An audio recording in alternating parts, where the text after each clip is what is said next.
Undercover CEO shatters the illusion of a corrupt workplace. An unforgiving first encounter. "Excuse me, miss. You clearly don't belong here." The words sliced through the air like shards of glass, sharp and dripping with disdain.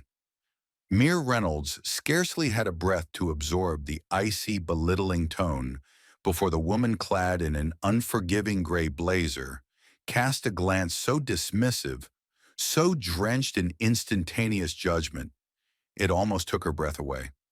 Maya had stepped into the towering walls of Sterling Enterprises with her chest tight and her heart hammering, a whirlwind of nerves tangled with quiet determination. It was ostensibly her first day, or so every person in that sprawling office believed. In truth, she was not merely another entry on the company roster. She was the newly anointed CEO, slipping unnoticed beneath the surface as an entry-level assistant. Her mission, to lay bare the true nature of her company's inner workings, with her own eyes unfiltered by boardroom reports. But she had barely crossed the threshold before colliding headfirst into her first obstacle. Jessica Monroe, department manager, gatekeeper of the poison culture, architect of arrogance.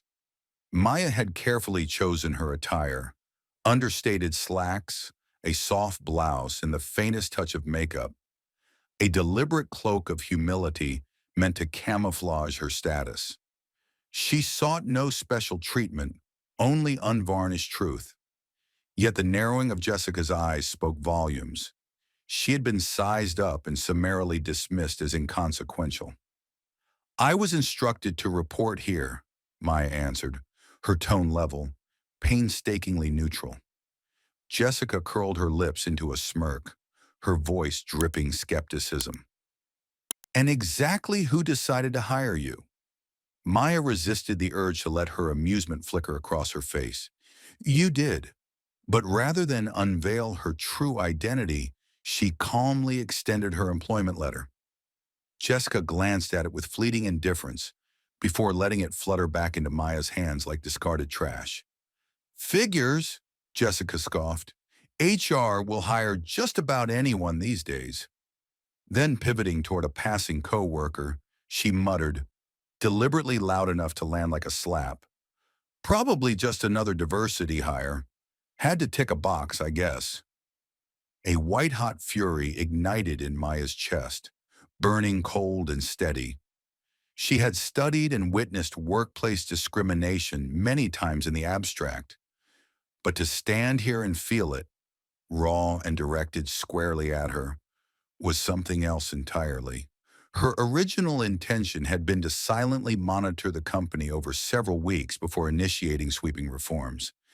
Now, now she questioned whether she could afford the luxury of patience. A decaying culture exposed. Maya moved through the day as a silent sentinel, her gaze sharp, her mind cataloging every injustice with chilling clarity. What unfolded before her only deepened her dread. Jessica wasn't an isolated offender. She was merely the embodiment of a rot that had long metastasized through the company's veins. She watched as Michael, a seasoned, older black employee, was continuously burdened with the most monotonous, thankless assignments, while his younger white counterparts were handed plum projects designed to showcase their talents. Sophia, the bright Latina receptionist, was habitually silenced in meetings, her ideas dismissed with cutting interruptions before she could even articulate them fully. As for Maya herself, Jessica shoved a broom into her hands, her lips curling with derision. "You can start by straightening out the supply closet," she sneered. Maya clenched her jaw until her teeth ached. Jessica had no inkling of the force she had just unleashed. Throughout the long hours, Maya gathered evidence like a warrior sharpening her blade. The disparities were glaring. Minor missteps by minority employees were punished harshly, while far graver misdeeds from favored staff were brushed aside with casual indifference. Promotions had nothing to do with merit and everything to do with alliances and favoritism. Voices that dared to question Jessica's unchecked authority were quietly silenced, edged out, discarded. She overheard whispered conversations, fragments of long suppressed frustration. Upper management doesn't care, one employee murmured bitterly. By midday, Maya had seen more than enough. Yet instinct told her to move carefully. If she acted hastily, Jessica and her cronies would have ample time to erase their footprints and polish their lies. She needed the full scope of the rot before she struck. In the break room, Michael approached her with a weary knowing in his gaze. "How's your first day treating you?" he asked, his voice dry and tinged with irony. Maya allowed a measured breath. "It's been eye-opening." Michael let out a hollow, mirthless chuckle. "Let me guess. Jessica's already reminded you where you stand." "She seems strong-willed," Maya replied cautiously. "That's one way to put it," Michael muttered, stirring his coffee absently. "She's been this way for years. No one upstairs ever steps in. They just don't care." Maya's heart twisted painfully at the resignation threaded through his words. "Not for much longer, Michael. I swear to you, not for long." As the afternoon dragged on, Maya bore witness to even more unsettling scenes. A younger white employee shared an offhand joke with Jessica about how certain people didn't fit in. Instead of reprimanding him, she laughed along, complicit and unashamed. Later, when Sophia timidly tried to contribute an idea in a team meeting, Jessica cut her off with a sharp hand gesture, dismissing her mid-sentence as though her thoughts were unworthy of breath. This wasn't merely poor leadership. It was a deep-seated, systemic sickness that had been allowed to fester in the shadows for far too long. At one point, Maya caught sight of an employee slipping a sealed complaint into the locked HR drop box. Later, she discovered a bitter truth. Those grievances almost always evaporated into silence. Jessica's entanglement with upper management insulated her. An untouchable queen in a corrupt court. "This company is rotting from its core. Enough is enough." The following morning, Maya arrived at the office before the sun had fully claimed the sky. Today, she needed to see the undercurrents before Jessica's mask was in place. Settling into a quiet corner, she sharpened her gaze and waited. Her suspicions crystallized swiftly. At precisely 8:55 a.m., Michael walked in, punctual to the second. He set down his things, preparing to start his day, when Jessica's voice lashed out, sharp, venomous. "Late again, Michael? This is getting tired," she barked, her face etched with disdain. Without granting him a moment to defend himself, she turned away, dismissing him outright. Barely 10 minutes later, a younger white employee strolled in casually at 9:15 a.m., coffee in hand, whistling a carefree tune. "Morning," he greeted with an easy grin. Jessica glanced up briefly and smiled indulgently. "Just try not to be too late tomorrow, okay?" Her tone was playful, almost flirtatious. The blatant double standard curdled Maya's stomach. During the team meeting, Sophia once again summoned her courage to offer a suggestion. "I was thinking that if we adjusted the scheduling system—" Before the sentence could even take form, Jessica silenced her with an upraised hand and a saccharine smile that barely masked her condescension. "Sweetheart," she cooed with a smirk that dripped poison, "leave the hard stuff to the men." Maya sat utterly still, her heart burning, her purpose hardening into iron. The reckoning was coming. "Why don't you just focus on keeping things organized instead of meddling in what you don't understand?" Jessica's words sliced through the room, her voice sharp with condescension. A suffocating silence smothered the space as Sophia's cheeks flushed a deep crimson, her eyes dropping to the table in humiliation. A few male colleagues exchanged low, mocking chuckles under their breath. Beneath the table, Maya's hands curled into fists, her nails biting into her palms. That was enough. Maya had originally resolved to wait, to observe, to gather irrefutable evidence. to carefully build a case before dismantling the rot festering within the department. But each agonizing second that passed allowed Jessica's venom to seep deeper, poisoning morale, strangling confidence, and corroding the spirit of those who had no one to defend them. Her patience fractured. Action could wait no longer. Without a flicker of hesitation, Maya rose deliberately from her chair. Her footsteps echoed with purpose as she strode toward Jessica's office. She did not knock. She did not pause. She pushed the door open and entered with unflinching resolve, shutting it firmly behind her, a resounding declaration that she was no longer a bystander. Jessica, still perched behind her gleaming desk, didn't lift her gaze from her computer screen. "Oh, you again," she muttered, her tone thick with disdain. "What is it this time? Another petty grievance?" Maya lowered herself into the chair opposite her. Her expression was carved from granite, impenetrable, unwavering. "Actually, yes," she answered, her voice smooth and controlled. "We need to have a serious conversation about how this department functions, and more importantly, about your conduct." Jessica exhaled a dramatic, exasperated sigh and rolled her eyes with practiced theatricality. "You've been here for what? A day? And now you think you've cracked the entire code of this company? Please!" Maya didn't flinch.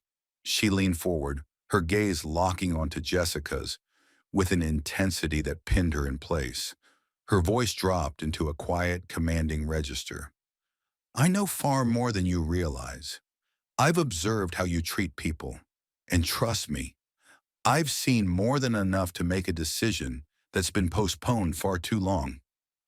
Jessica scoffed, folding her arms across her chest in defiance. "A decision? What decision? You don't make decisions here, sweetheart." "I do." Maya's lips curved slightly, though no warmth touched her eyes. "I'm Maya Reynolds," she declared, her voice ringing with unshakable certainty. "The new CEO of Sterling Enterprises. And your reign ends here." Jessica's face drained of all color. Her mouth fell open and closed wordlessly, her bravado crumbling like brittle glass. You're what?" she gasped, her composure disintegrating before Maya's steady stare. "I came undercover," Maya explained coolly, her voice like polished steel, "to immerse myself in this company's culture firsthand. And I've seen precisely what I needed to see." Jessica sputtered, grasping at excuses that vanished before they formed.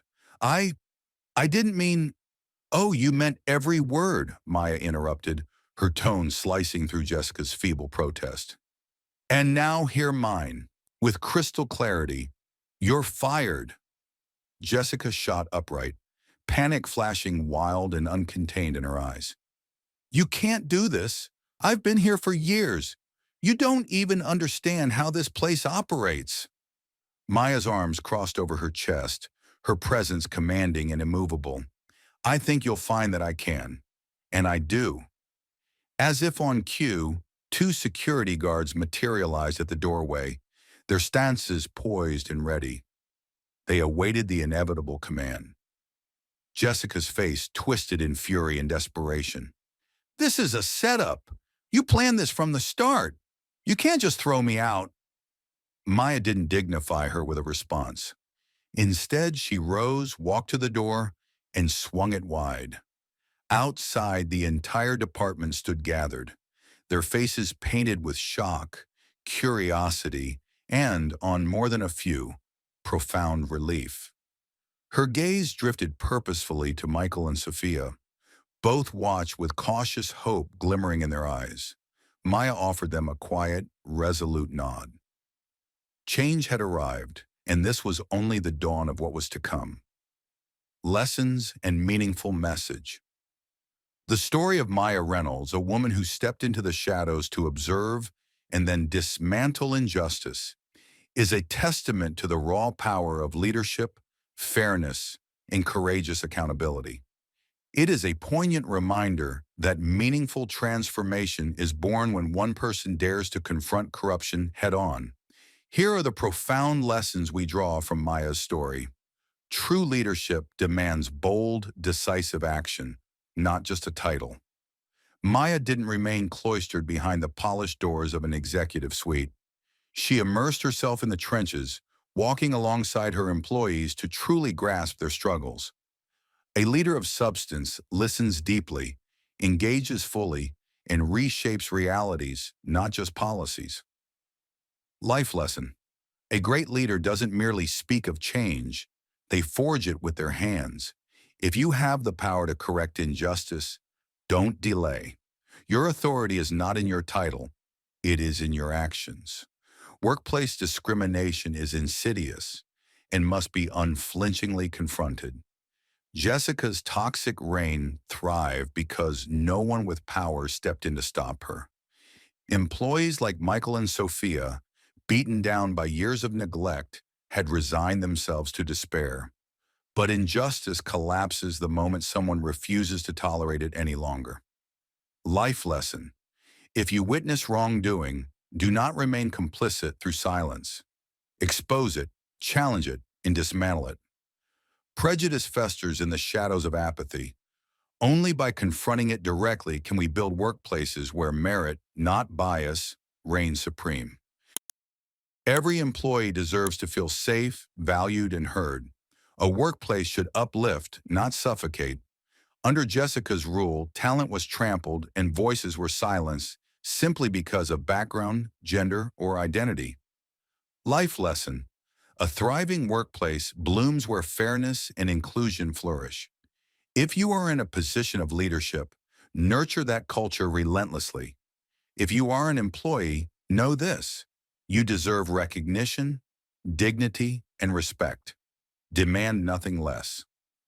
Lasting change demands both courage and systemic reform. Maya didn't just remove Jessica, she began rebuilding the entire structure to ensure no future tyrant could rise unchecked. Eliminating one bad actor is not enough. True progress requires rebuilding the very foundations to ensure equity endures. Life lesson. Removing toxic leaders is just the beginning. Establish stronger systems, fair policies, and compassionate leadership philosophies. Change will be resisted, but courage is standing your ground, even when the path quakes beneath you. This story should echo deeply within anyone who has ever felt voiceless in the workplace. Whether you are a weary employee suffocating under discrimination or a leader striving to build something better, remember, one person's courage is enough to ignite a revolution. Maya could have quietly dismissed Jessica behind closed doors. Instead, she made a resounding statement to every soul watching. I see you, I value you, and I will not tolerate injustice on my watch. Now I ask you, are you standing for what is right? Are you being treated with the fairness you deserve? Are you choosing to be the spark of change? This story proves that transformation begins the moment one person rises. Will that person be you? If this story stirred something in your heart, share your thoughts in the comments. Have you faced or witnessed workplace discrimination? Tell us. Subscribe to the Arc of Stories for more powerful tales of leadership, justice, and real-world courage. Like, share, and spread the message, because the world desperately needs more leaders like Maya.